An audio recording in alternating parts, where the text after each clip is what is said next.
This is a story of how a land shapes people and how, over many years, a few people in turn come to be the keepers of the land.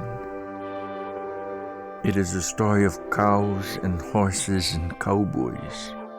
Cowboys who were the Indians, of wild and distant windswept lands, of kings and commoners, and people who learned to live with the primal forces of nature.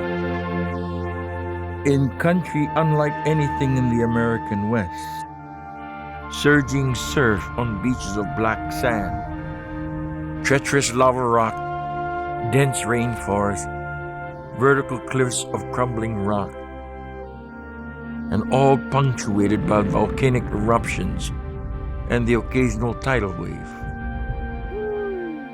Relina mai ne e kipa mai kauhale ne ke ia manawa ka avale ke loa a mai ne. E ka muolelo. E muolelo kaulana ka Paniolo. E no ka muolelo. The story of the Paniolo, the Hawaiian cowboy, is all but missing from the history of the American West. It begins 200 years ago, in a time when the word cowboy did not yet exist.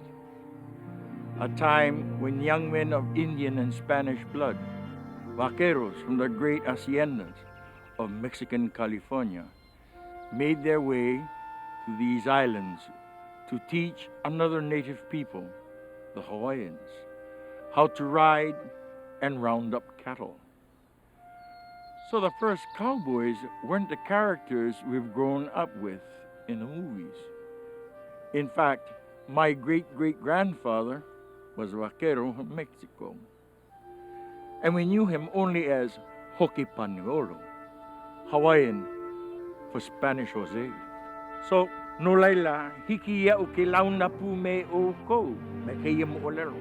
Apehe hiki mai ka pipi I Hawaii nei mamua.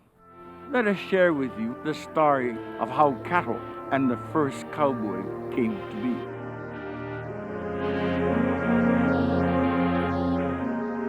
Over 1,000 years ago, Polynesian voyagers read the stars and waves to find their way to these isolated islands.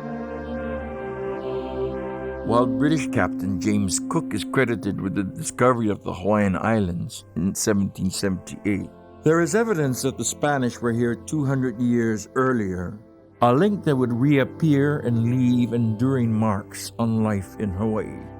Ancient chants make reference to Aya Kamakaniu, those with the eyes of the coconut light and green. But the word of Cook's discovery attracted other explorers and traders to Hawaii, eager to add sandalwood to the furs they were trading in China. Inevitably, these outsiders brought gifts, and a few years later, in 1793, British Captain George Vancouver arrived from Monterey, California, with a few Mexican longhorn cattle and presented them to Hawaii's ruler, King Kamehameha the Great.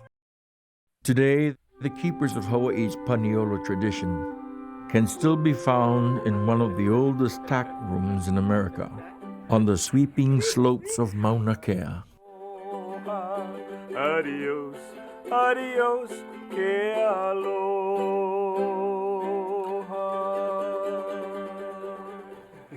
The days of yore, being a cowboy, that was pure love. You had to be. Otherwise, that was hard work. That was hard. And, when they were roping those wild cattle, that was hard. We just got to look at it this way, that those were the days of iron men and wooden ships. Yeah, this I think is about the last saddle house on Park Ranch compared to all the other places. 150 years, I think. This is really cared for. Yeah. Today we just come and go. Their days they ride horses. They come and they leave up here. Today, no, as soon as 8 hours or whatever, Pauhana, you down the road on a car. When I came was here. Kelvin. Yeah.